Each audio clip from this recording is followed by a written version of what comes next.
আলোঘর প্রকাশনা নিবেদিত শিক্ষা সংস্কৃতি অনির্বাণ এই অনুষ্ঠান থেকে আপনাদের সবাইকে শুভেচ্ছা জানাচ্ছি আমি ইকবাল খন্দকার। আশা করছি সবাই ভালো আছেন আর আমন্ত্রণ জানাচ্ছি আগামী কিছু সময় আমাদের সঙ্গে থাকবার জন্য। দর্শক, এই অনুষ্ঠানে আমরা কথা বলি আমাদের দেশের বরেণ্য মানুষদের সঙ্গে, জানি তাদের ব্যক্তিজীবনের কথা, জানি তাদের কর্মজীবনের কথা। তারই ধারাবাহিকতায় আজ আমরা যার সঙ্গে কথা বলবো তিনি আন্তর্জাতিক খ্যাতিসম্পন্ন জাদুশিল্পী জুয়েল আজ। ভাইয়া কেমন আছেন? খুব ভালো। আমি খারাপ থাকি না কখনো। না, সেটা আমরা জানি, আমরা হাসি দেখেই মনে হয় যে এই মানুষটা খারাপ থাকার কথা না। তো যে বিশেষণটা আমরা দিলাম সেটা আপনি বিনয়ী মানুষ, সেখানে সেই বিশেষণ দিলে আপনি খানিকটা লজ্জা পান, সেটা আমরা দেখি। কিন্তু এই বিশেষণের বাইরে আসলে আমাদের কিছু দেওয়ার থাকে না, কারণ আমরা দেশের মানুষ যতটা আপনাকে চেনে দেশের বাইরের মানুষ ঠিক ততটাই চেনে। কিন্তু একটা সময় ছিল যখন আপনার ঘরের মানুষগুলোই কেবল আপনাকে চিনতো, অর্থাৎ ছোটবেলার কথা বলছি। আমরা একটু ছোটবেলা থেকে আসতে চাই ভাইয়া, কেমন ছিল সেই সময়টা? ছোটবেলাতে আমি একটু লাজুক প্রকৃতির ছিলাম। তো প্রথম যখন আমাকে স্কুলে দিল, প্রথম আমরা তো তালপাতায় লেখা শিখেছি, অ আ ক খ গুলো তালপাতায়, তারপরে স্লেট, তারপরে একটু বড় হওয়ার পরে ক্লাস 1-এ আমাকে ভর্তি করে দেওয়া হলো। স্কুলের নামটা জানেন? স্কুলের সমুদায়কাঠি হাই স্কুল। ওখানে তো ওইখানে ঢুকে দেখি কি টিচার যখন প্রথম এলেন তার হাতে ডাস্টার, চক এবং ডান হাতে তার বেত। ও মাই গড, এই যদি হয় টিচার তাহলে তো সর্বনাশ, কখন আমার পিঠে পড়বে তার ঠিক নেই। প্রথম ক্লাসের পরেই বাড়িতে গিয়ে ওই যাতে আমার গায়ে কোনো দিন না পড়ে সেই জন্য আমি যে সমস্ত পড়া দিয়েছিল, প্রথম দিকে পড়া তো খুবই ছোট, একদম আমি ঠোঁটস্থ করে নিয়ে তৈরি হয়ে গেলাম। তো কারণ আমি আরও দেখেছি যে যে না পেরেছে তাদের কান ধরে দাঁড় করে রাখা হয়েছে, অপমানের চূড়ান্ত। তো এই ভীতিকর ছিল তখনকার স্কুলের পরিস্থিতি। ক্লাস 1-এর যদি ক্লাস টিচার হাতে বেত নিয়ে ঢোকে তাহলে একটা শিশুর পক্ষে সেটা কতখানি ভয়ঙ্কর হতে পারে, অর্থাৎ সেই ভয়ে আমি থাকতাম। আচ্ছা, এটা ছিল একেবারে পড়াশোনা সম্পর্কিত প্রশ্ন। কিন্তু যে মানুষটা পরবর্তীতে এত বড় একজন জাদুশিল্পী হবেন, ছোটবেলায় একটা না একটা প্রভাব থাকার কথা, কোনো না কোনো লক্ষণ থাকার কথা, সেই লক্ষণটা কখন প্রথম প্রকাশিত হলো? ও, এইটা আমি কিন্তু বলতে পারবো না, কারণ হচ্ছে কি আমার যা ভাল লাগতো আমি সব করতাম, ইচ অ্যান্ড এভরিথিং। আমি মাটি দিয়ে অনেক জিনিস তৈরি করতাম, আমি ছবি আঁকতাম, গাছে উঠে ফল পাড়তাম। তবে আরেকটা ব্যাপার ছিল, পারিবারিক কতগুলো নিষেধাজ্ঞা ছিল। কাউকে না বলে কোনো কিছু নেওয়া মানে হচ্ছে চুরি করা, এই কাজটি কখনো কিন্তু করতে পারবে না।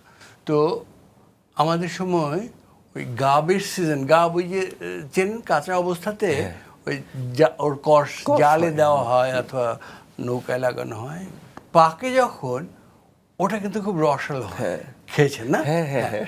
তো ওই গাব দেখতাম, কোন বাড়িতে গাব গাছ আছে, ওই গাবের আবার স্বাদ ভিন্ন ভিন্ন। তো ওই গাব যখন খেতে যেতাম, ওই বাড়িতে গিয়ে বাড়ির কর্তা বা কর্ত্রীর কাছ থেকে পারমিশন নিতাম। তারা অবাক হয়ে যেত, আরে গাব খেতে তো এই ছেলেটির আগে আর কেউ আসেনি। তারা ইচ্ছে খুশি মতো পেড়ে টেড়ে খেয়ে চলে যেত, এই ছেলেটা এসছে। আমি তাদের নজরে পড়ে গেলাম। তারা কি করতো, ওই যারা না বলে আসতো তাদেরকে তারা ঠেকিয়ে দিত, মানে তারা অপেক্ষা করতো আমি কবে এসে চাইবো, তারপরে আমি যেন বেশি পাকা গাব গাই। এর ফলে আমার একটা জিনিস হয়ে গেল যে আমি আলাদা একটা স্নেহের জায়গা পেয়ে গেছে, স্নেহ ঢেলে পড়লে আমার উপরে। কিন্তু যে দুইজন মানুষ আমাদের সেই শৈশবে গুরুত্বপূর্ণ থাকেন সবচেয়ে বেশি, বাবা মার কথা বলছি, তাদের ব্যাপারে একটু শুনবো। মায়ের ব্যাপারে তো বলাই যাবে না কিছু। আমার মাকে আমি জীবনে কখনো ঘুমাতে দেখিনি।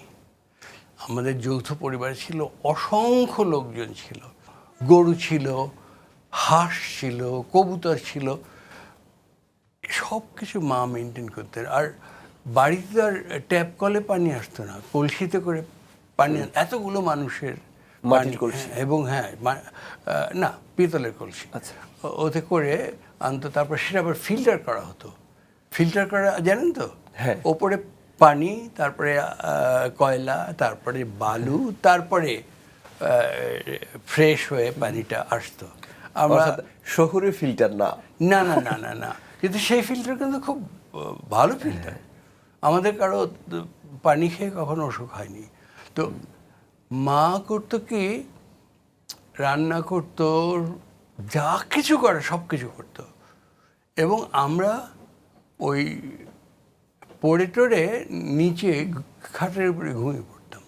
সকালবেলা যখন ঘুম ভাঙতো তখন দেখতাম যে আমাদের দোতলাতে, বাড়ি ছিল দোতলা, ওই কোলে করে সিঁড়ি একটা একটা করে ছেলে মেয়েকে সিঁড়ি ভেঙে ভেঙে ওপরে নিয়ে যার যার বিছানায় এ করতো,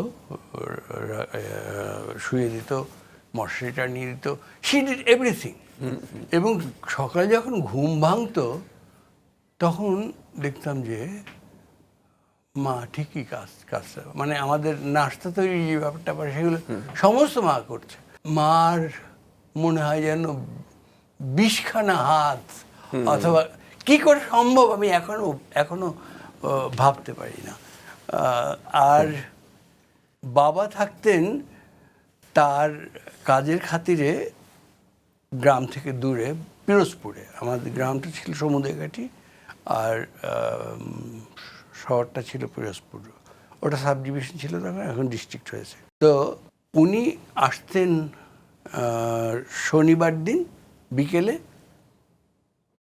রোববার দিন পুরো মানুষের ঝগড়াঝাটি, মানে 2-4 গ্রামের লোকজনের ঝগড়াঝাটি, এইগুলো মিটিয়ে দিতেন। কারণ উনি এগুলো খুব ভালো বুঝতেন, তার ইনটিউশন খুব ভালো ছিল, এবং তিনি ওদের বুঝাতেন, দেখ এইটা নিয়ে যদি তোরা থানায় যাস, যদি মারামারি করিস, এর ফলে তোর যে খরচ হবে, হয়রানি হবে, তাতে এর চাইতে তোর লস বেশি হয়ে যাবে, তোর কিছুই থাকবে না। এবং শেষ পর্যন্ত এদের হাতে হাত মিলিয়ে উনি দিতেন। আমরা আপনার ছোটবেলায় ছিলাম, কিন্তু আরেকটু বড় বেলায় আসবো। অর্থাৎ প্রথম কখন জাদু দেখালেন বা কোন পর্যায়ে দেখালেন? সেটাও ছোটবেলাতেই। সার্কাসে গিয়েছিলাম, সার্কাস দেখতে। ওমা, সার্কাসের অন্য এই জিনিসগুলো তো ভালো লাগলোই, কিন্তু সবচেয়ে বেশি ভালো লাগলো ম্যাজিক। কি করে সম্ভব যে জিনিসটা হতেই পারে না, সেই সমস্ত জিনিসগুলো করলো মানুষটা। সারা রাত আর আমার ঘুম হলো না। সবচেয়ে যে জিনিসটা আমার ভয়ঙ্কর লেগেছে এবং বিস্ময়কর লেগেছে, সেটা হচ্ছে একটা মানুষের গলা কেটে ফেলে আবার তাকে স্বাভাবিক করে দিল, এবং সেই মানুষটা হেঁটে চলে গেল। তারপরে আমি সারা রাত চিন্তা করে করে করে করে আই গট ইট। আমি এর পরের দিনই এটা দেখাবো ঠিক করলাম, কিন্তু পরের দিনে দেখাতে পারিনি, কারণ ওই জিনিসপত্র জোগাড় করতে আমার একটু সময় লেগেছিল। তো এখন অ্যাসিস্ট্যান্ট কে হবে? কিন্তু টার্গেট দর্শক কারা ছিল মূলত? দর্শক তো আমার পরিবারের আমার হ্যাঁ, তার মানে দর্শকের অভাব ছিল না। আমার বিরাট বাড়ি ছিল। আমাদের বাড়িটার নামই ছিল গ্রামে বড় বাড়ি। ওই শীতের মরশুমে যাত্রাপালাও হতো আমাদের উঠানে। তার মানে কত বড় বাড়িতে আপনি বুঝতে পারছেন। তারপর তো আমাদের বাড়িতে আমার চেয়ে একটু ছোট, হয়তো 2 বছরের মতো ছোট হবে, গোবিন্দ নামে একটি ছেলে ছিল, যে আমার ভক্তও ছিল, বন্ধু তো ছিলই। তো গোবিন্দকে বললাম যে একটা কাজ করতে হবে, তুই আমাকে অ্যাসিস্ট করবি?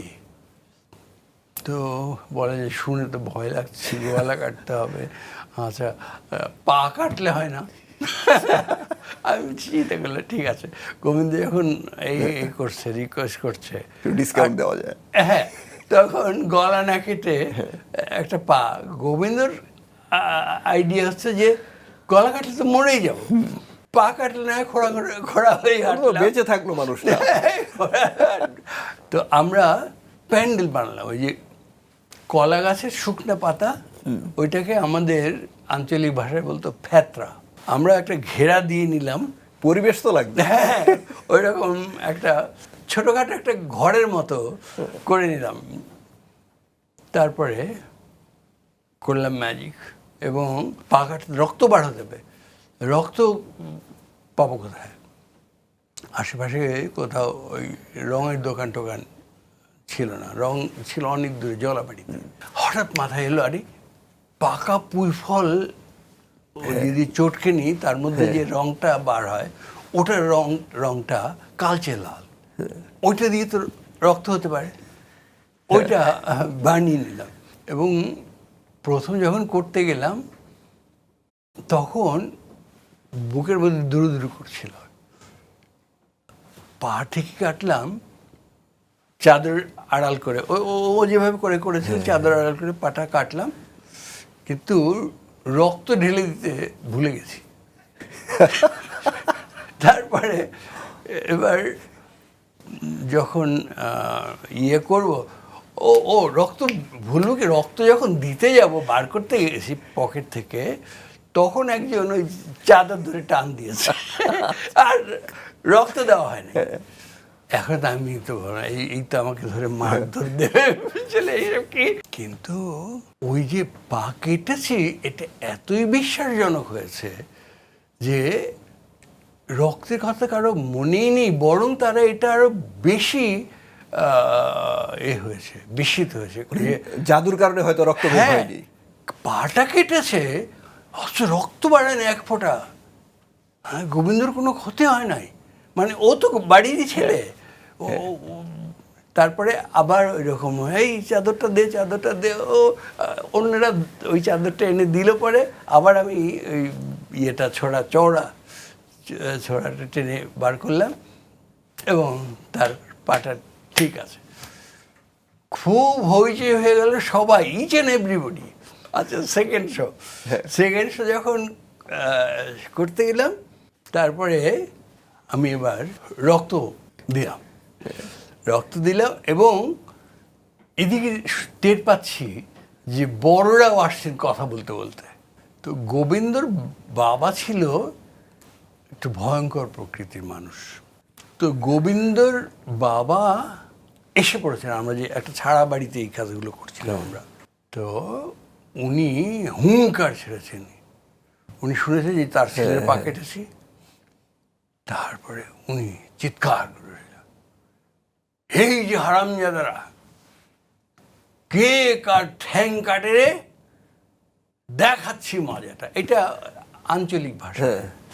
তার হাতে ওই দরজার ডাসা আছে না, ওর একটা ডাসা নিয়ে আসছে।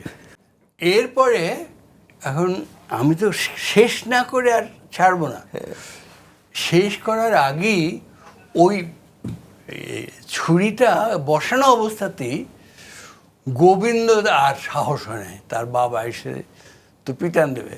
এতক্ষণ সে চক্ষু বন্ধ করেছিল, মানে আমি তাকে হিপনোটাইজ করেছি, সেই অভিনয়টা করেছে চক্ষু বন্ধ, কিন্তু তার কানে তো সবই যাচ্ছে। তার বাবা আসছে, তাকিয়ে দেখে যে একটু দূরেই তার বাবা, হাতে তার একটা বিশাল ডাসা, ওই যে দরজা বন্ধ করালাম ওইটা দিয়ে যদি মানে তাহলে তো মার যাও। গোবিন্দ দিল দৌড়, আর অন্য সবাই বাবারে মাগরে বলে যে যেদিকে পারে, কারণ গোবিন্দর বাবার ক্যারেক্টার সবাই জানে, এবং গোবিন্দর বাবাকে। এইবার সে ওইটা উঁচু করে একদম কাছে এসে পড়েছে। এখন আমিও আর ওখানে থাকতে পারি না, আমিও দিলাম। এখন একদল লিলিপুট দৌড়াচ্ছে, আর তার পেছনে একজন গালিবার বিশাল লাঠি ডাসা নিয়ে ছুটছে। তো এখন গোবিন্দকে প্রায় পেটাবে, ওই দৌড়ের চোটে ওই যে ছোড়াটা বসানো ছিল, ছুরিটা, ওটা আমি কৌশল করে তৈরি করেছি। ওইটা ওর পা থেকে খসে পড়ে গেছে। তো খসে পড়ে গেছে পরে গোবিন্দ তা নাই ওখানে, আমরা কেউই নাই, আর গোবিন্দ সবার পেছনে পড়েছে। তো তার বাপ দেখে পা থেকে এটা পড়লো কিম্বুত কেমাগার জিনিস, এইটা কি? উনি তখন ছোড়াটা তুলে দেখে যে এই অবস্থা, তাহলে ও হারামজাদারা, তোরা এই সমস্ত জাদুঘরি। মানে প্রথম দিনই আমি ধরা খেয়ে গেলাম গোবিন্দর বাবার কাছে। ওই ম্যাজিকটা আর আমি করিনি কোনোদিন। কিন্তু ভাইয়া, ধরা খাওয়া জাদু শিল্পী দেশের বাইরে কিভাবে গেলেন আন্তর্জাতিক পর্যায়ে? আমরা আপনার ব্যাপারে কথা শুনছি, অনেক কথা বাকি এখনো, তবে তার আগে একটা ভিন্ন প্রসঙ্গ। আমাদের যারা পৃষ্ঠপোষক আছেন, বা যে প্রতিষ্ঠানটা পৃষ্ঠপোষক, তার নাম হচ্ছে আলুগর প্রকাশনা। তো তাদের একটা কার্যক্রম আছে, স্কুলে স্কুলে বইমেলা করা, সারা দেশে ওরা বইমেলা করে ঘুরে ঘুরে। এই বিষয়টাকে আপনি কিভাবে দেখেন? ও, এর চেয়ে ভালো কাজ আর কি হতে পারে? মানুষ তো অনেক রকমই কাজ করে। বই হচ্ছে সমস্ত কিছু জানার একমাত্র উপায়, অন্তত আমাদের সময় ছিল। এখন অবশ্য নানান ফরম্যাটে এসছে। সেটাও তো পড়া, মানে পড়া ছাড়া না পড়ে কিন্তু নিজেকে উন্নত করার কোনো উপায় নেই। এখন ভাইয়া, এখন আপনি দ্বিতীয়বার ধরা খেলেন। প্রথমবার যাই একটু সুনাম টুনাম হয়েছিল, দ্বিতীয়বার একবার সম্মান চলে গেল। কিন্তু এই চলে যাওয়া কিভাবে আবার ফিরিয়ে নিয়ে আসলো সম্মানটা আপনার জন্য একেবারে আন্তর্জাতিক অঙ্গন থেকে? কারণ এমন এমন জায়গায় আপনি জাদু দেখিয়েছেন, বিশ্বের এমন এমন জায়গায়, যে জায়গাটার নাম হয়তো প্রথমবার আমরা শুনেছি, অথবা অনেক জায়গার নাম শুনিনি। একটু আপনার মুখ থেকেই শুনবো। 1980-তে এসে একটা চিঠি এলো, অত সুন্দর চিঠি আমি কখনো দেখিনি। এবং চিঠিটা এলো জুয়েল আইচ, ঢাকা, বাংলাদেশ। এটা কি করে আমার বাড়িতে পৌঁছলো আমি বুঝলাম না। এবং এটা কারা লিখলো, কেন লিখলো, এই ব্যাপারে ইংলিশে। Society of American magician. বাহ। তারা আমাকে ইনভাইট করেছে যে আগামী বছর 81 সালে বস্টনে পার্ক প্লাজা হোটেলে ইন্টারন্যাশনাল ম্যাজিক কনভেনশন হবে 4 দিন ব্যাপী। এবং তারা আমাকে চাচ্ছে ওদের ক্লোজিং শো হিসেবে নেবে। মানে কি করে যে এগুলো প্রায় মিরাকলের মতো মনে, মানে হ্যাঁ, মানে বাঙালি যারা আমার শো দেখেছে তাদের তো বন্ধু বান্ধব আছে ওই বস্টন, খুব ওটা ইউনিভার্সিটি স্টেট বলা হয়, MIT টেমআইটি সব ওইখানে। কিন্তু তো তারা তাদের মুখে শুনেই এবং তাদের আস্থা দেখেই তারা আমাকে বিশ্বাস করে ফেলেছে যে আমি পারবো। কিন্তু আমি যাবো কী করে? আমার তো সেই সামর্থ্য নেই। শেষ পর্যন্ত যেতে পারবো না কিন্তু শেষ পর্যন্ত হলো, মানে অনেক কষ্টে হলো। বলতে আপনি বিশ্ব জয় করেছেন। কিন্তু আমরা একটু ভিন্ন প্রসঙ্গে যাব, কারণ শেষ দিকে যেহেতু। একটা প্রশ্ন, প্রথম প্রশ্নটা হচ্ছে বাঁশি বাজানোর যে বিষয়টা। কারণ আপনার পরিচিতি যদি আমরা খুঁজি, সেটা উইকিপিডিয়া কিংবা অন্য জায়গায়, সেখানে জাদু শিল্পীর পরেই একটা পরিচিতি আসে, সেটা মানে বাঁশি বাদক। এই পরিচিতিটা মানে কেন হয়েছিল প্রথমবার? কেন মনে হলো যে বাঁশিটাই আমি বাজাই? না না না, আমি বললাম না, একটা পর্যায়ে মানে বাঁশিতে প্রথম ফু দিলে তো মানুষ বিরক্ত হয়ে যায়, বুড়ো বুড়িরা এই থামা এরকম করে। তো আমি সে দূরে গিয়ে বাঁশি বাজাতাম। পরে বাঁশির মধ্যে কাগজ ঢুকিয়ে যেত, কোনো শব্দ না হয় আমি বাজাতাম। প্র্যাকটিস করতে করতে এক সময় বাঁশিতে মধুর সুর ধরল। আমি যা বাজাতে চাই তাই পারি। আমি মান্নাদের গান বাজাতে পারি, আমি লতা মঙ্গেশকরের গান বাজাতে পারি, আমি ঠুমরি শুনেছি, সেই ঠুমরি আমার বাঁশিতে উঠে আসে। একটা লেভেলে পৌঁছতে চাই যেখানে আমি নিজেকে থ্যাংক ইউ বলতে পারবো, ইয়েস ইউ ডিড ইট। তো সেইখানে পৌঁছতে গেলে পরে